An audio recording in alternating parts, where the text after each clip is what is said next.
Dan and Abby. Hello. Alex Navarro.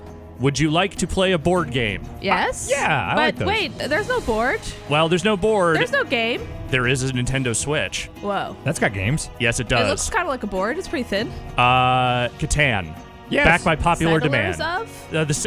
Indeed. Settlers of Catan is now available on Nintendo Switch. This is a $20 game with a $6 expansion if you want the Cities and Knights expansion, which makes Catan a lot more complicated.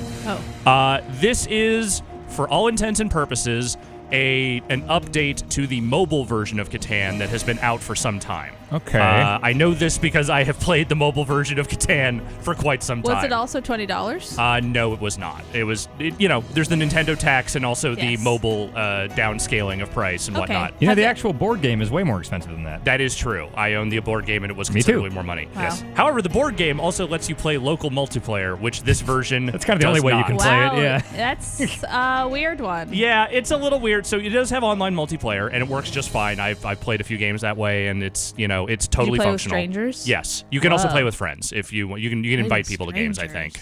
But that said, most of this is you play against the AI outside of that, which is a bummer because I think playing, with like multiple Joy-Cons and whatnot would be a pretty easy way to do this. Yeah, it seems like a weird choice. Even just passing the controller. Yeah. I mean, I guess I can kind of see in that, like, you are holding cards in your hand that only you are supposed to see. In theory, but I feel like maybe you could just allow for that and just still let people do that. Give it the option, yeah. Because, in that game, you are constantly being like, hey, do you have any wheat? Yes, exactly. You're asking about the other person's You want to hand. know about the wheat. Yes. All right. Okay, so I have played a little bit of Settlers of Catan, the real-life version. Whoa, her hair is wild. Yeah, that's Marianne. She's like standing in front of like a wind tunnel or something.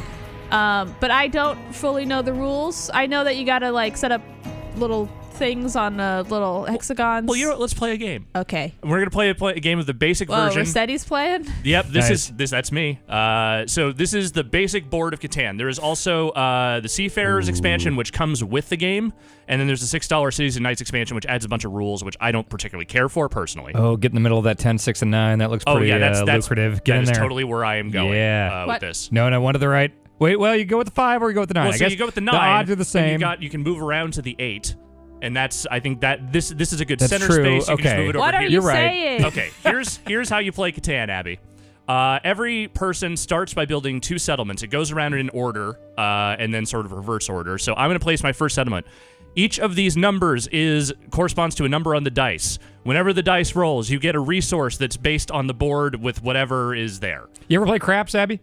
No. So the dice odds. You see the dots underneath the numbers there? Yes. That indicates a 6 and an 8 come up a lot on dice because you can do a 3 and a 2, you can do a 1 and a 5. There's more different combos. ways to do Okay, it. yes. The most common one is 7 because that has the most combinations. So that's why 7. 2, not common. It's 1 and a 1. Exactly. Snake eyes. Yeah, 12. Well, things are happening fast. So you want to get a settlement on a thing that is going to be very lucrative because every time like a 5 or 6 or 10 rolls, anything bordering those hexes there will pay out in wheat or wood or rock or whatever. Okay. For a hot second there, I thought you said pay out in weed, which also would have been That's a different game. Weed That's and on iOS. Baby. Okay, question. Does it always look like this? Yes. Do they ever make it look like, woo, here's a real farm? No. Okay, so they make it look like a board game and do no... This is a board game-ass board game. I cannot stress that enough. Okay, I didn't know if they were going to, flavor it up for the game. No. The game.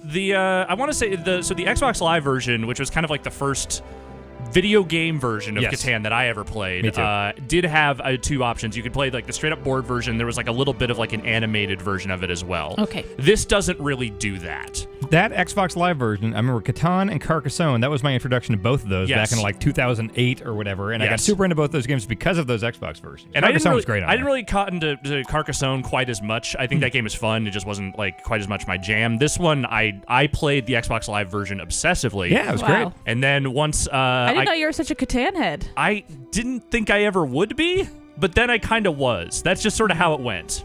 Good game. So once you have your settlements built, you just go around in turn order. You keep rolling the dice. You get resources. You can trade with other players if you need stuff. And essentially what you're doing is you're trying to get to 10 points. Each settlement you build is a point. Each city you build on top of those settlements, which is basically an upgrade of a settlement, gets you another point. There are a couple things called the longest road, which is exactly what it sounds like.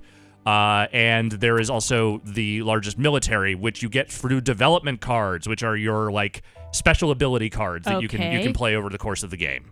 Question. Yes. Are the little pieces you're putting on the little sticks or those roads? Those are little roads. Blocks or those towns? The little blocks with the little steeple that's a city? That's all correct. All Wow, of the nailed things, it. you've totally gotten it. And all of those things cost resources, so you have to spend and that's what the cards are. Got to spend resources to make resources. Is there a reference card you can pull up easily to be like, oh, this is the cost for, or does it just say like once you go to build something, it's like, oh, you need 1 weed? So you can go in here. There's an almanac that kind of tells you everything if you need it. Is there not because like with the board game, it comes with just like a card that sits in front of you that tells you like, okay, 2 wheat and 3 rock, build a city or whatever. I think if you try to build something without the right resources, it won't pop up. You just have to have the right stuff. I think in the almanac, it will tell you what each thing costs. I'm just surprised it's not like a quicker reference because like... Oh, there you go. That's wow. exactly the thing I was talking about. Sorry, his elbow was on I it. had not actually scanned down there, so I did not realize that was there. Question. Yes. How do you get cards? Cards cost resources like everything else. You have to pay 1 sheep, 1 wheat, and 1 ore, and you get a development card. How do you get the sheep, the wheat, and the ore? Again, that's all stuff that comes just from rolling the dice, getting new resources, that sort of thing. So right now, let's say a 10 was rolled. You see how there is a red and a yellow settlement on that forest in the top right? Yes. Each of those would get a wood card, yes. Also, anything bordering the 10, the wheat down there. So yes. If an 8 is rolled, everybody touching an 8 hex gets paid that resource. Okay, yes. okay. Yeah. There we go. Yeah. So, let's... Unless the robber is on it, and you see the robber is on the 8, and that means nobody's getting nothing. So exactly. that little poop? Yeah, so anytime you roll a 7 or you play a soldier card, you can move the robber to any space on the board, and then you can steal a resource from another player. Okay. Yes, if you're into that sort of thing, which It's a I am. big pain in the ass when you're kind of going all in on one thing, and there's a robber sitting there, and they keep rolling it over and over, and you don't get shit. It sucks. Now, Abby, I think I heard you ask, what are those little ports on the end of each thing? Yep. That's definitely a question you was just your mic asked. on? Yeah. Oh, Yes. her mic was off for a second. Yeah, but Right. she did ask that. So, yes. Sorry, I was coughing while I asked it. So building a settlement on those squares will essentially make trades for you can also trade with the bank. If players don't want to trade with you, there's a bank that you can trade with to get a resource. Like Monopoly. So by default, the bank requires you to, I believe it's 4 resources to get 1. If you put it on a question mark, that means you only have to pay 3 to get 1. And if you put it on one of the ones that is like corresponds to one of these specific resources, that means that you only have to pay 2 of that resource to get 1.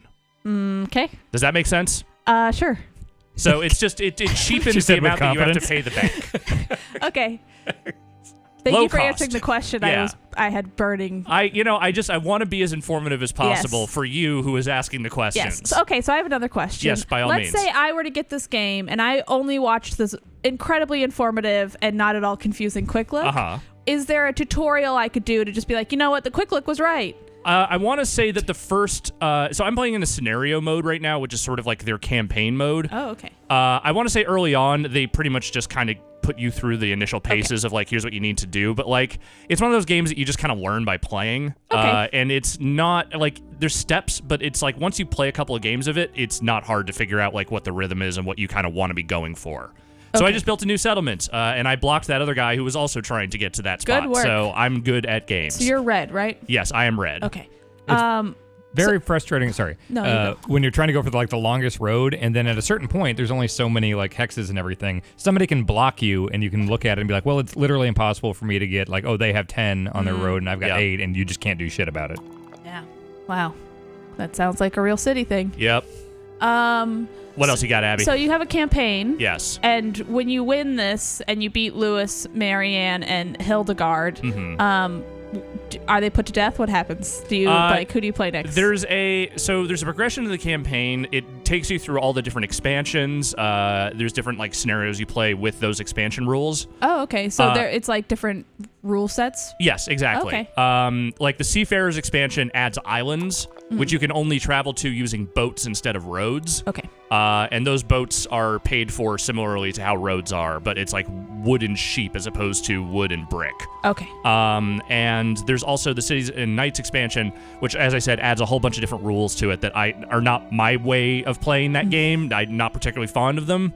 But some people like it, so Okay. you can, and that's the one that you have to pay extra for. That's like $6, I think, on top of the $20 cost. Okay.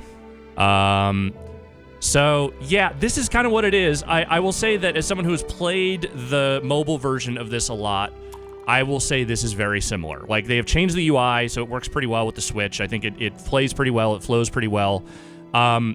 This might be just a very personal nitpick, and it might not actually be rooted in reality, but I always felt like the mobile version, the AI in that game, was a little cheap. Sometimes they would throw the robber on a number, and then, oh, hey, that just happened to come up. Weird, that kind of shit. Yeah. That feels like it carries over into this game. It is very much the same AI system as that mobile version. So does it seem like it's rubber banding, or does it seem like it's just fucking you over? sometimes it feels a little rubber bandy. Sometimes it feels like it's just they just know what the next number that's Whoa. coming up is. Are you saying Hildegard is a cheat? I'm saying that all these people are cheats. They're all Whoa, fuckers. Lewis? They're all absolute fuckers. Every single one of them. Marianne? Hildegard especially. Whoa. Yeah. So that's my personal opinion, but feel free to Interesting. take that with as much grain of salt as you like. It's a theory. Yes, it's a theory I'm working with. I will say they've done a good job of just like the branding of this, because I bought, or actually for my wedding, I got the most recent Catan. Yes. And I just played it a few weeks ago, and like it is down to the tile and like the art on the cards and even the reference card. It is 100%. This is what current Catan looks like. So they are very faithful in that way. Yeah, it's totally faithful to like what you would see, on a regular Catan board. I think it is a totally functional version of this game, which is, again, weirdly not on other console platforms and kind of hasn't been for a while. Yeah. I don't know if there's a PC. There probably is a PC version. I've never looked into it. The mobile version has always kind of worked just fine for me. I wonder if the old one, the Xbox one, is backwards compatible, because I think Carcassonne is. I don't know if it is. I feel like it could be. I think it might be. I don't know though. I'm not 100% certain about that. I have not loaded that version up in a very long time. I'm gonna jump out of here. I'm just gonna show like one of the other scenario things real quick, because an entire game of Catan takes a little while. Yes, it does. Okay. But these are the where am I over here? Yeah. So these what are the stars? Is that how well you trounced him? It's the difficulty level. Oh, okay. So there's rookie, there is veteran, and then there's master. Oh, okay. And you just you beat it on master, you get all 3 of those stars. And there is like there's a leveling system, but I don't think it really matters that much. It's more just like hey, when you go into online, it shows how well ranked you are, and that's kind of it. This map with the 3 stars above all the levels is an extremely mobile layout. Yes, it is. So like this is the thing you can see on there. Some of those islands, like the gray spots on there, those are the hidden islands, and that's where you have to kind of move the boats to get there. And this is all the cities and night stuff over here if you want that. You can also just make your own game, just set up the rules based on what's available to you. And again, multiplayer is there if you want it. It is, again, strictly online, so if you want to play on your couch, that is a thing you would probably need to do with an actual board game. But what if you had 2 switches? There we go. If you had 2 switches or even up to 4 switches, I guess technically you could do it online with your friends. That's how you want to live your life. I'm Does not going to tell Higgledy you have not a to. switch? Higgledy? What was Did you her say name? Higgledy? What was her name? It was Hildegard. Higgledy, yes. Mrs. Higgledy. Oh my God, it's all higgledy-piggledy over here. But that is Catan in a nutshell. Again, I think it is a totally fine, functional version of this game. It is pretty much the mobile game if you already own that, but now it is on your Switch for more money. Okay. All right. Thank you, great. Alex. Thanks, guys. I understand Catan now. Great job. Glad you're on board. Me and Higgledy are going to play this weekend. Hell yeah.